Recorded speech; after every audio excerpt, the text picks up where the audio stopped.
Hello again, and welcome to another round of Tuesday Night Legacy presented by Spellhold Games. My name's Eugene, and I'll be your commentator for this evening.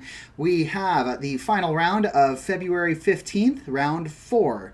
On the left, we have AJ piloting something called SultaiGaak, maybe a little bit more like a Dredgevine deck where they're pulling a lot of cards out of the graveyard, getting a ton of value for dredging and throwing cards into the grave with sacrifice outlets, and then casting that big boy 8/8 Hogak to get maximum value. And then on the right, we have William playing his white-black DnT list.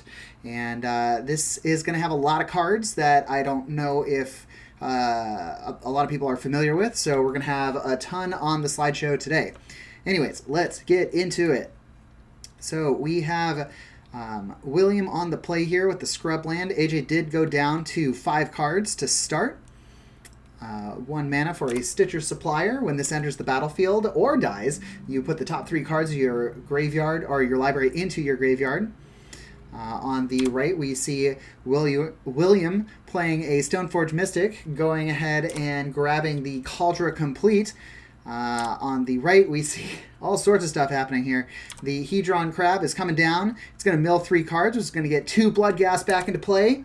Whenever a land enters the battlefield, Bloodghast, if it's in your grave, is going to enter the battlefield. 2 cards back there. Sorry about that. The Cabal Therapy. You get to pay 1 and name a card, and your opponent reveals their hand, and if you hit the named card, they discard all of that card in their hand. So, of course, AJ, knowing that William went and got his Cauldron Complete named Cauldron, the awesome thing about Cabal Therapy is that it does have a flashback of simply sacrificing a creature. You don't have to pay its CMC again. You just sack the creature and cast Cabal Therapy again. So if you have a creature that wants to be sacked, say like Stitcher Supplier, you can cast that and then sacrifice it and hit whatever the strongest card in their hand is. We see William doing a whole bunch of things over there. He cast Recruiter of the Guard, going and getting a creature card with toughness 2 or less out of his deck, which was Solitude. He exiled Flicker Wisp from his hand so that he could exile the Hedron Crab, which was AJ's engine of getting more and more cards into his grave. We see the Cabal Therapy being cast. I believe the card that AJ named was Swords to Plowshares. William revealed that he did not have Swords to Plowshares in hand and passed the turn. We see 3 Bloodghast down now. On William's side, Sanctum Prelate is going to name Converted Mana Cost 2. So any non-creature spells, CMC 2, cannot be cast while that Sanctum Prelate is alive. Just 1 Bloodghast, or all 3 did attack, but William decided to trade 2 of his creatures to kill 2 of those Bloodghasts, but AJ just played a land and got him right back into play.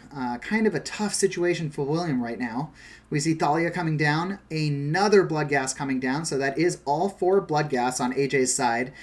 Thalia does have first strike, so at least he can trade profitably or block profitably with that 1, but that means he will be taking 6 damage a turn if he doesn't do anything else here.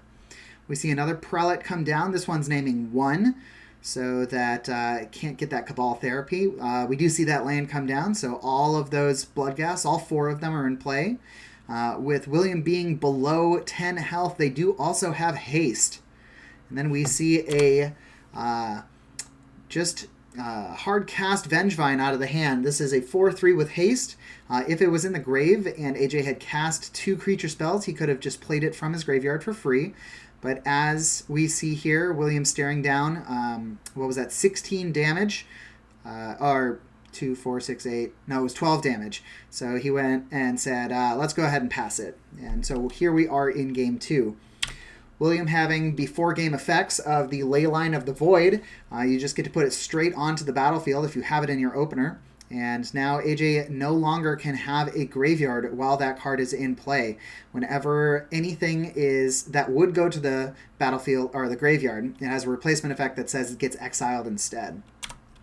We see AJ play a Gravecrawler, just a 2/1 zombie. He can cast it out of his grave, but not right now since there is a Leyline in play, and he also doesn't have a second zombie. We see William activating his Aether Vial on 2 to get an extremely efficient beater into play. Sarah Avenger can't be cast for the first 3 turns of the game, but it is a 3/3 Flying Vigilance creature for 2. Not seen in a ton of lists anymore for DnT, but it is still hyper efficient at what it does. In fact, this Stoneforge Mystic and the Sarah Avenger is enough for AJ to say, let's just go to Game 3. I don't have the resources to deal with this. So here we are already in Game 3. Mother of Runes coming down for William, another Gravecrawler for AJ, casting the 1 mana Careful Study, draw 2 cards, discard 2 cards, getting a Bloodghast into Grave, playing the Polluted Delta to get it back to play, and an attack of 2 from the Gravecrawler, not blocked by the Mother of Runes, as it still had Summoning Sickness, couldn't give itself protection quite yet. Mother of Runes is online now, though. We see 2 mana open on William's side. He's deciding to block the Gravecrawler with the Mother of Runes, tap it to give protection from black. But AJ was ready for this with the Dark Blast in hand. Target creature gets -1/-1 until end of turn, getting rid of that Mother of Runes.